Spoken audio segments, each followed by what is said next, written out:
Alright, so we have 3 goals today in this video. The first one is that you can construct and interpret categorical data in a bar graph or pie chart. So our verbs or our actions are to construct, which is to make, and interpret, which is to look at something and gain information from it, and categorical data, which is data that fits into categories, not with numbers. And we're going to be talking about bar charts and pie charts today. Our second goal is to compare the strengths and weaknesses of each type of statistical graph. That's going to be an objective throughout this week. Today we're going to focus specifically on bar graphs and pie charts. And then the third one is to identify what makes some graphs of categorical data deceptive. Alright, so these 2 problems and then on the next page problems are what you're going to have to do to show mastery of those 3 objectives for today. So you're going to be given a bar chart and you need to extract some information. You're going to be given a pie chart and you have to extract some information.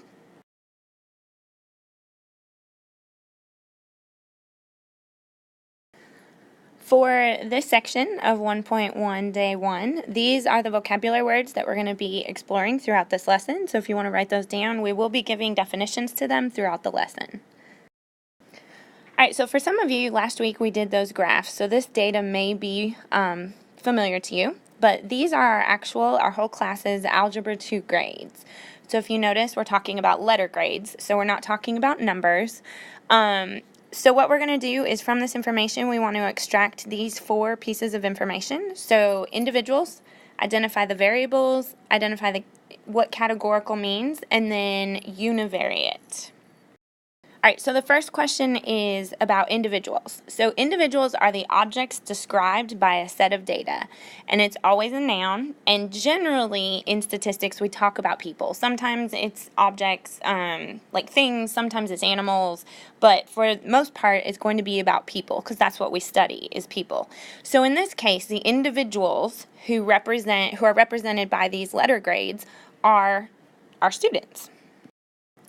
So the variable is any characteristic of an individual, and it's what's being measured. So when I look at this data, A, B, C, those represent grades. Alright, and then this data is categorical because you're placed in a specific category. So if you got an A, you're in the A category. If you got a B, you're in the B category. So this is categorical data, and it's univariate. So when I hear the word univariate, I hear uni, which a unicycle 1, and variate is a variable. So that is something that's measuring one variable. So if our variable is Algebra 2 final grades, we're only measuring that variable, so it's univariate. If it were bivariate, we might be measuring you're studying over time. So we're looking at 2 variables, time and studying, which in all of your algebra learning, we had an X and a Y axis. So we had 2 variables that we were talking about, so that would be bivariate data. Alright, so we are going to create a bar graph. That's the first part of our objective, is to construct a bar graph. So a bar graph depicts categorical data in bars that represent raw numbers or percentages. So we're actually going to make 2 bar graphs. We're going to do one where it's the raw data and one where it's the percentages. So the distribution tells us what and how often a variable takes a value. So when I look at this, I need to decide on the distributions first. So the first thing that I need to do is determine the distribution. So I'm going to look at how the grades break down. So I have A's, I have B's, and I have C's. Alright, so I'm going to count how many A's I have. So 1, 2, 3, 4, 5, 6, 7.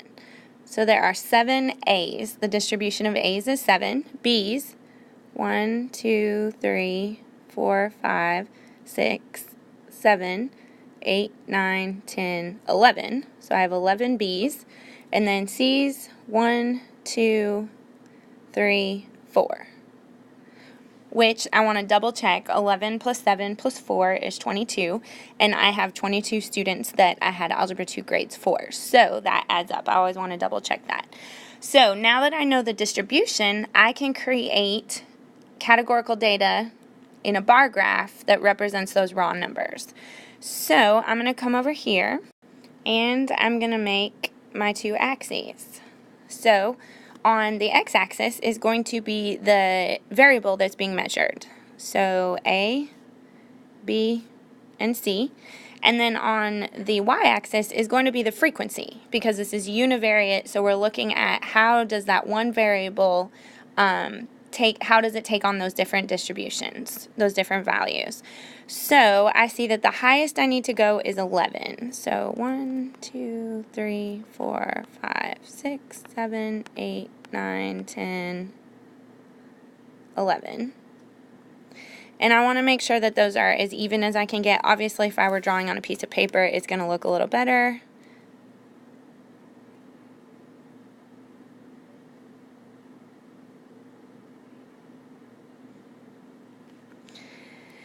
And this is letter grade for Algebra 2. And then this over here is going to be frequency. And for some reason, when I record this, I can't get over there completely, so I'm going to write frequency right here. But that should be happening over here. All right, so now I make my bars. So I had 7 A's.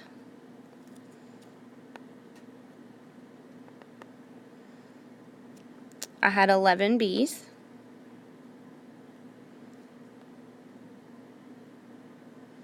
And I had 4 C's. So I can see, better than looking at a list of the data, I can see that most people got a B in Algebra 2 last year, or the year before if you took it the year before, but in Algebra 2. So now let's turn these into percentages. So I want to look at the distribution based off of a percentage of the whole. And the reason we would want to do this is if I were comparing different bar graphs that had different people. So let's say that I was looking at just our class, so that's 22 students, and then I made a bar graph of all of Austin East students' Algebra 2 grades. Well, obviously our class only has 22 individuals in there, whereas all of Austin East might have 400 students who have taken. So when I look at A's, I'm going to have way more than just 7 A's, so it's really hard to compare. So if I turn those into percentages, so what percent of students got an A out of the whole, I can then compare those two graphs a lot easier. So I said there were 22 possible students, so 7 out of 22 is going to be 7 divided by 22. And I get 31, we're going to round to 4 decimal places, so 0.31818 becomes 31.82%. And then 11 out of 22 is half, so that's 50%. And then 4 out of 22 is 0.81818, so that's going to be 18.18%. So now instead of graphing the raw data, I'm graphing the percentages. So I'm going to have the same XY axis. I'm still going to measure A's, B's, and C's.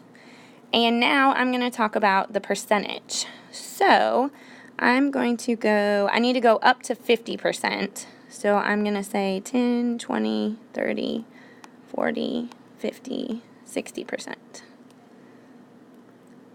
So now this is where it's really important that you label your axes, because this no longer means 10 students, this means percent. Alright, so my A's were 31.82, so I'm going to be a little bit higher than 30. My B's were 50%.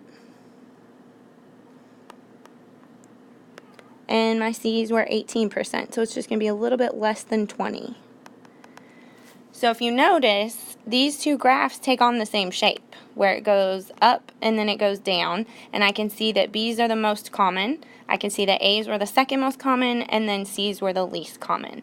So that is how you make a bar graph using both raw data and percentages. Alright, so we're going to interpret. So we constructed, but really on a multiple choice test, you're going to be interpreting more than constructing, but we need to understand what goes into that. So this is actual data. The National Student Clearinghouse keeps track of students post-secondary, so after high school, how they do. And so if you look, this is the 2008 class of Austin East seniors, the 2009. and there were 173 students in the 2008 class and 179 in 2009. And then what this shows is how many students graduated with a college degree within 6 years. So one person graduated in 2 years or less. So if it's 2 years or less, it's probably an associate's degree. 3 years could be associates, could be bachelor's if they worked really fast. Graduated in 4 years. Graduated in 5 years, and graduated in 6 years. So 6 years might be a master's degree, or it may have taken 6 years to get your bachelor's degree. So I want you to just look through these questions. Go ahead and pause the video, and I want to see if you can come up with the answers to those questions. All right, so you may have found that just looking at raw data was really hard to interpret from a table. So that's why we create graphs, because graphs help us see things a lot faster and in comparison. So let's go ahead and let's look at 2 graphs of this same data. All right, so this is called a stacked bar chart, and what a stacked bar chart does is it takes percentages and it stacks them up on top of each other. So when I look at the blue is 5%, but I can see the blue, which represents graduated in 5 years, but I can also see, including the blue, the orange, the green, and the red make up about 11%. So that shows me that 11% of the class of 2008 graduated in 5, 4, 3, or 2 years or less. So a stacked bar chart sees part of the whole. So now let's look at these questions and see if we can come up with the answers. So is this data displayed in raw numbers or percentages? Well, I can see over here that we're talking about percentages. What percent of the class of 2008 graduated from college within 6 years? So all of the bars are 6 years or less. So I can go over and see that just a little bit over 16% of the 2008 earned a college degree within 6 years. What percent of the class of 2008 graduated from college? Oh, that should say 2009, I'm sorry. Graduated from college within 6 years, and when I go over, I can see it's a little bit, so half would be 11%. So it's a little bit more than 11% of all of the class of 2009, that should be 9, within 6 years. Which year had a higher percentage graduate from college within 4 years? So we're going to compare orange, green, and red comparison. So orange, green, and red, we're talking about here, orange, green, and red here. So I can very visually easily see that the class of 2008 had more student, or had a higher percentage graduate from college within 4 years. Which year had a higher percent of students graduate in 6 years? So we're looking just at 6 years. So 6 years is going to be the yellow. So 2008 had 5 and 2009 had 3. So I can see that 2008 had a higher percentage of students graduate in 6 years. And which year had no one graduate in 3 years or less? So 3 years or less is going to be the red and the green. And I look over here, and 2009 didn't have anybody graduate any sooner than 4 years. So that's how we interpret a bar graph. All right, and our final objective with specific graphs is to be able to compare the strengths and weaknesses. So some of the advantages of a bar graph is it's easy to see trends. You noticed better than tables, we could identify that information. You can summarize large sets of data. So 178 people is a lot of people, or 500 people is a lot of people. So a bar graph allows me to summarize a lot of data versus a dot plot that would take a lot of time to plot 500 dots. They're easy to make. They're easy to understand, and you can show raw data or percentages. So some of the disadvantages is that people can manipulate them to make them look a lot different than they actually are, and we're going to look at that later in this lesson. And if they're in percentages, I can't see the raw data. So even though the class of 2008 may have had a higher percentage of something, I don't know how many students we're actually talking about. So there's some drawbacks there. All right, so we are done with part of our objectives. We were able to compare the strengths and weaknesses of a bar graph, and we were able to construct and interpret a bar graph. So what I want you to do is I want you to pause, and I want you to have an interaction. So with what we've done so far, I want you to summarize what did we just talk about. So summarize for yourself everything that we just did. I also want you to write down, what do you need to remember? So if you are asked to interpret a bar chart or create a bar chart or to talk about the strengths and weaknesses of a bar chart, what are the things that you're going to need to remember that you didn't already know? What visual will help you remember this? So if you need to draw a bar chart and label the different pieces that go into it. And what questions do you still have? So if there's anything that we talked about that doesn't make sense, that's where you'll write that down and talk to your CSG group tomorrow. So a pie chart. We are actually not going to construct pie charts because they are super intensive and we have technology that will do it for us. So we're going to focus mostly on interpreting pie charts. So a pie chart depicts categorical data as a percent of the whole. Okay? So always a pie chart is going to add up to 100% because we're talking about how within the data that I have does each piece fall. So we're going to look at that same data, class of 2008, class of 2009, and their time spent earning a degree, and we're going to answer those same questions. So for the class of 2008, the highest percentage of students took how long to graduate? So class of 2008, the highest percentage. So when I look at this, I can see that the blue is the biggest section. So I don't even have to look at these values to see that it took 6 years for a student to graduate from the class of 2008.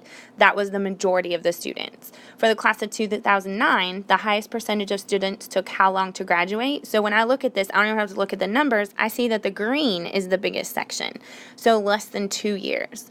So by looking at these two next to each other, I can see that this class had a higher percentage of students take longer than this class, which had a higher percentage of students take 2 years or less. So what I can infer is that this class probably got a lot more associate's degrees, because very rarely do you earn a bachelor's degree in 2 years, whereas this class probably has more bachelor degrees because it took 6 years for the majority of their students to graduate.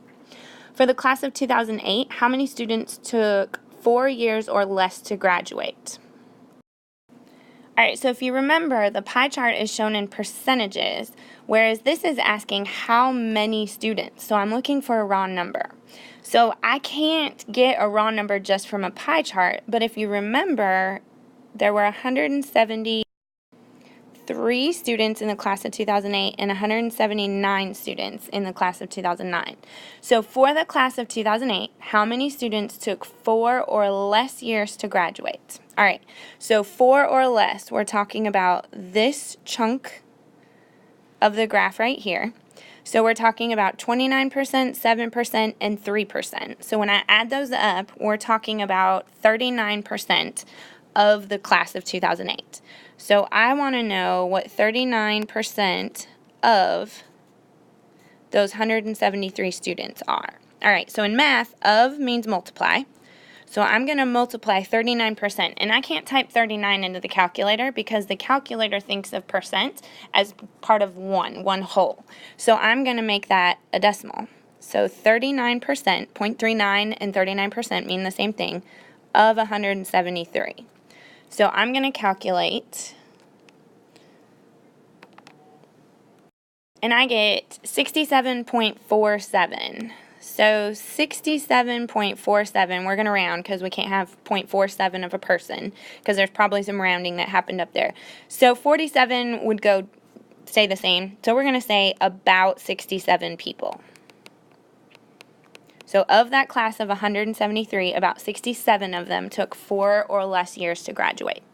So go ahead and pause the video and try for the class of 2009 how many students took 4 or less years to graduate. All right, so hopefully you saw that there was actually only one category because there were no students that took 3 or 2 years or less to graduate. So 30% would be 4 years or less of the 179 students. So we did 0.3 of means multiply 179, and I got 53.7, which that 0.7 says to go up, so I had about 54 people. Which class had a higher percentage of students take 5 years to graduate? So go ahead and pause the video and answer that question. So hopefully you were able to come up with the year 2009, because if you notice, 5 years is that dark green, and I can see that 29% versus 45%, 2009 had a higher percentage. Now, did they have a higher amount of people? We'd have to calculate to see. But since these are pretty close together, we can probably say that they did. But if this were 400 and this were 100, 29% of 400 people could be more than 45% of 100 people. All right, so this is just a chance to practice calculating using a pie chart and percentages if we want to know raw data. So I'd like you to pause the video and answer these 4 questions using this pie chart.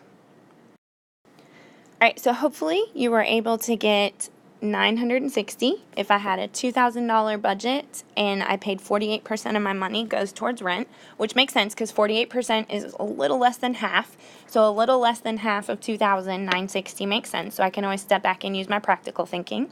5,000, my rent would be 2,400.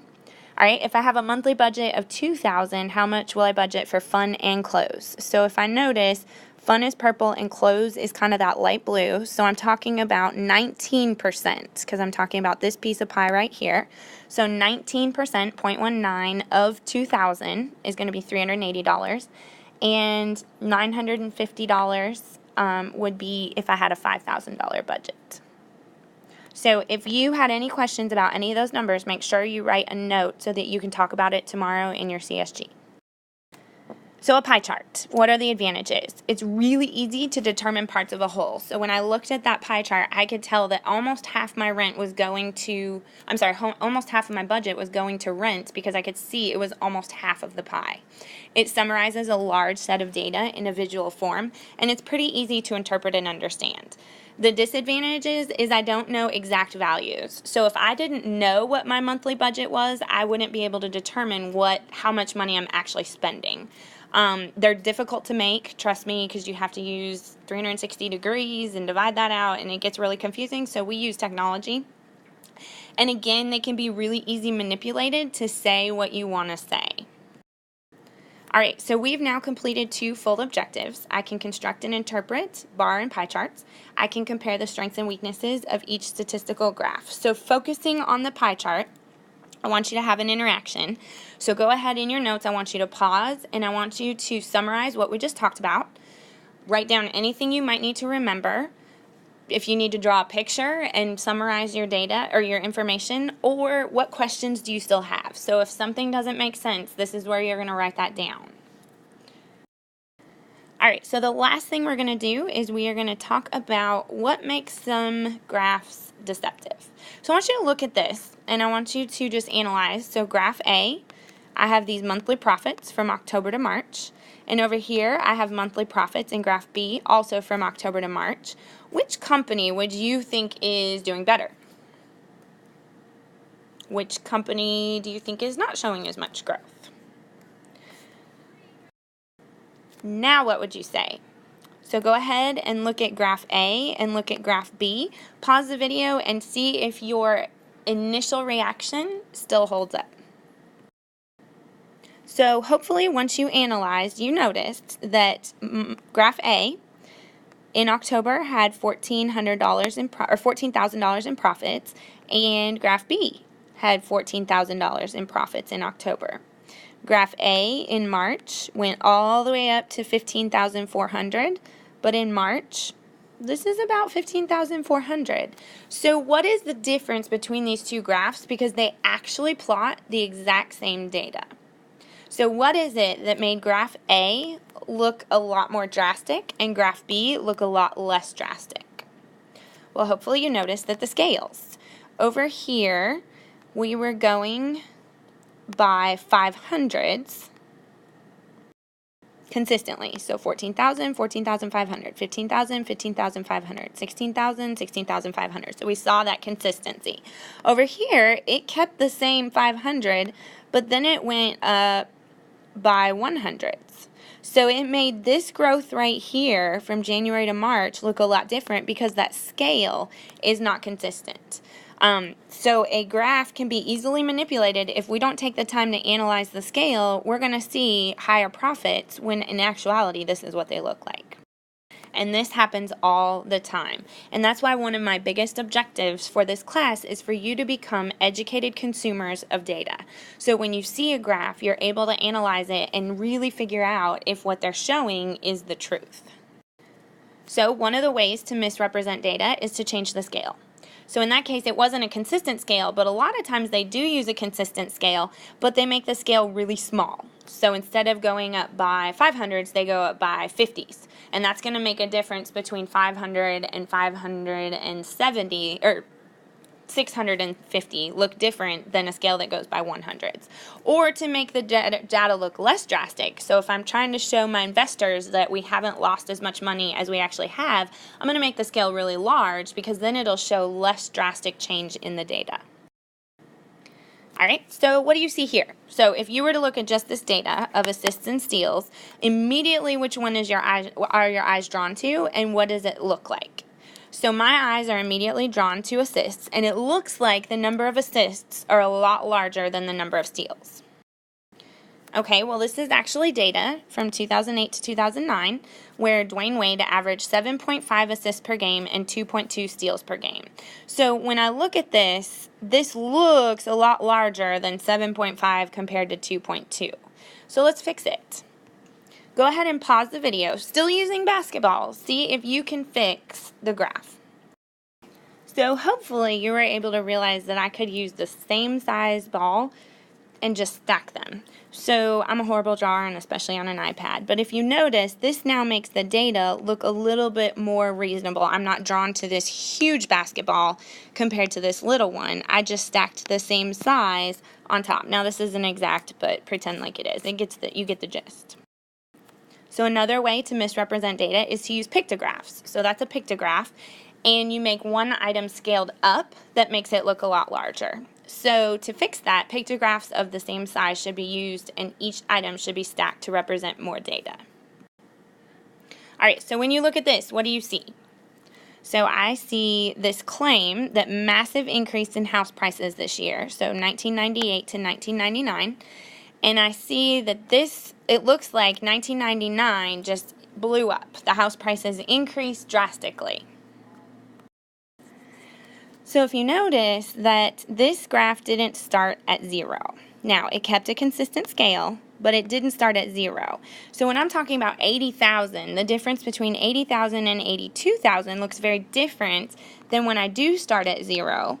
The difference between 80,000 and 82,000 is not that drastic. So another way to misrepresent data is to not start at 0, so that when you get to those really, really, really big numbers, you can see that there isn't very much difference when I do start at 0.